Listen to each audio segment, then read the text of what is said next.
Magandang araw po sa ating lahat. Tayo po ay mag-aral ng salita po ng Panginoon. At ang ating teksto po ay mula po sa Kawikaan 28:13.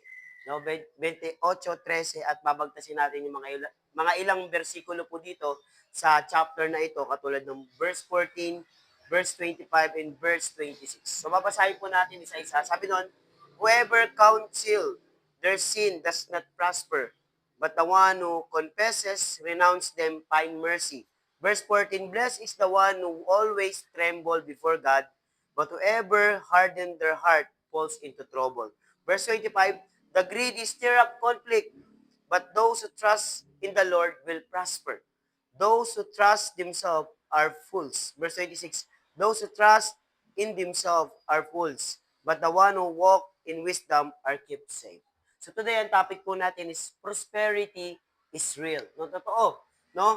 According sa Bible, no, importante na malaman natin prosperity comes from obedience to the word of God, comes from obedience to the word, no? To God. So makikita natin dito, unang-una number one, makikita natin dito sa verse 30, sabi na, whoever counsel their sin does not prosper. Diba? Ano po yung hadlang sa pagpapala po ng Diyos? Siyempre yung kasalanan. Diba? Kailangan ihayag po natin yung mga kasalanang nagawa po natin upang maranasan po natin. Sabi niya, and the one who confess, renounce them, find mercy. Sabi niyan, renounce them, find mercy. Kapag nirenounce mo na, makakaranas ka ngayon ng pagpapala mula po sa Diyos. Importante na hindi natin po maitatago ang kasalanan po sa Diyos. Sabi nga, nothing is hidden in God's sight, sabi ng Bible. Wala po tayong maitatago kahit na anong mga bagay sa buhay natin. Alam niya, kilala niya tayo, alam niya yung detalye ng buhay po natin. Kaya importante po na aminin natin sa Diyos na tayo po ay nagkasala. At sabi niya, yung mga tao daw nag-confess, humingi ng tawad sa Diyos, makakasumpong daw sila ng mercy sa Kanya, ng awa at habag ng ating Panginoon. Kaya importante po na unang-una, confess their sins. Ayun po yung unang-una para tuloy-tuloy po ang blessing na pinagpapala po sa atin ng Diyos. Verse 14, sabi niya, blessed are the one who always tremble before God. Sabi niya, pinagpala daw ang mga taong uh, nagpapakumbaba sa presensya ng Diyos. Sabi niya, trembling before God. They humbling themselves before God. No, yun yung gesture, no, gesture na pagpapakita na nagpapakumbaba tayo sa harapan ng Diyos. In the Old Testament, ganun po talaga sila. They humbling before God, not just only for tradition, pero ginagawa talaga nila yun kasi talagang kahit ngayon sa panahon po natin, dapat lumuluhod tayo sa Kanya every morning, lumuluhod tayo sa Kanya pag nagpipray tayo, no? Even sa church, no? Dapat, always trembling before God. And sabi niya, whoever harden their heart falls into trouble. Yung mga tao daw na matigas ang puso, di ba? Matatrap daw sila, no? Mahuhulog daw sila sa mga trouble, yung mga gulo, no, ng buhay. Kaya importante, no? Alamin natin kung ano yung puso natin, no? Ano, matigas na ba yung puso natin? Matigas na ba dahil sa kasalanan? Dahil sa hindi pagpapatawad sa tao? Dapat ibahin natin, baguhin natin yung puso at isipan po natin.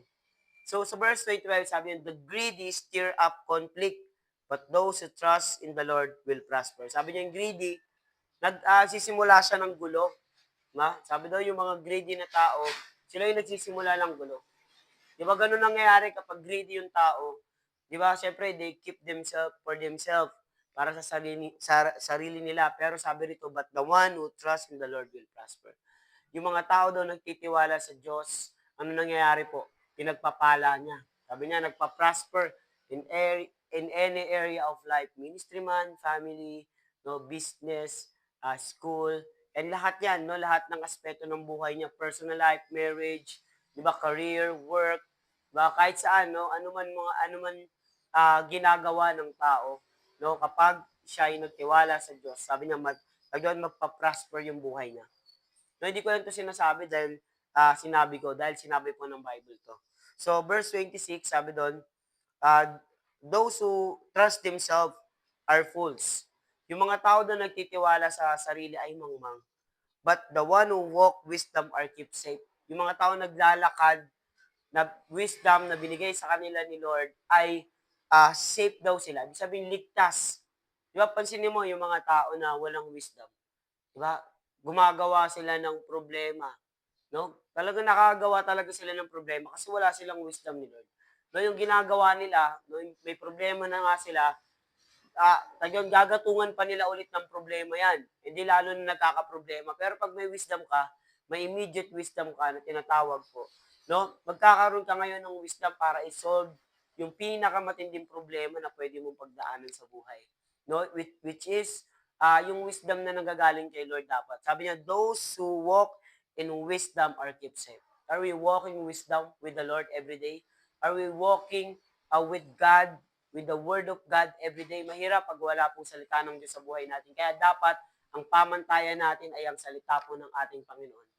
Maraming pong salamat. Tayo po yung mananalangin, Panginoon. Maraming pong salamat sa mga oras na ito. Lord, humingi po kami ng tawad anuman po ang mga kasalanan ng aming nagawa. Dalangin ko po, Panginoon, Lord, makasumpong kami ng pagpapala, Lord, kapatawaran, Panginoon, sa aming buhay. Bigyan mo po kami ng wisdom, Lord God, para hindi po kami maligaw na landas sa aming lakbay, patungo, Panginoon, sa iyo, Panginoon. Dalangin po namin, anuman po yung mga balakid ng aming buhay, bigyan mo po kami ng wisdom para po ma-overcome namin ito, Panginoon. Salamat sa mga oras na ito at naniniwala po ako, Lord, hindi po aksidente, Panginoon, na ito yung pinag-uusapan namin ngayon. Meron kang magandang plano sa bawat isa po sa amin. I pray, Lord God, Lord, sa lahat po ng may sakit ngayon, pagpapalain mo po sila, paggagalingin mo po sila, sa lahat po na kailangan ng wisdom, bibigyan mo po sila ng wisdom, at sa lahat po ng mga malayo sa kanilang mga magulang, sa kanilang mga anak, sa kanilang pamilya, pagpalain mo po sila.